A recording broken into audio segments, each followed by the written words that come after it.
The 7 Flushing Local and less than 7 greater than Flushing Express are 2 rapid transit services in the A division of the New York City Subway, providing local and express services along the full length of the IRT Flushing line. Their route emblems, or bullets, are colored purple, since they serve the Flushing line. Redbird trains were the 9 train models nicknamed because of their red paint. There were 1,410 New York City subway cars of the following types on the A division lines: R26, R28, R29, R33, R33S, and R36. There were also 550 cars on the B division lines, R27 and R30/A. All were built by the American Car and Foundry Company and the St. Louis Car Company. These cars were painted a deep red to combat graffiti, which had become a major problem in the late 1970s and early 1980s.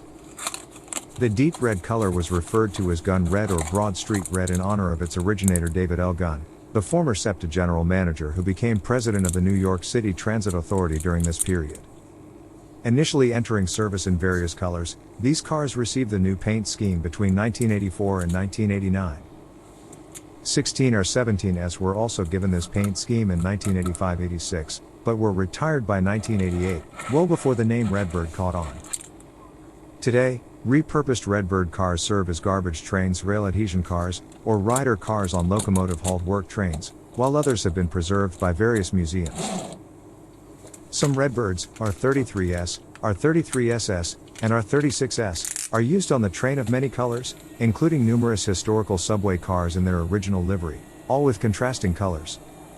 These cars are in the New York Transit Museum fleet. R33 9075 is on display at Queensborough Hall in Kew Gardens, Queens.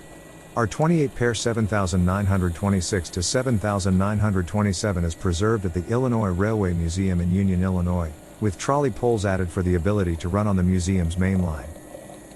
R33S 9327 is at the Seashore Trolley Museum, also modified with trolley poles for operation at the site. Thanks for watching. Don't forget to subscribe to our channel and like our Facebook pages.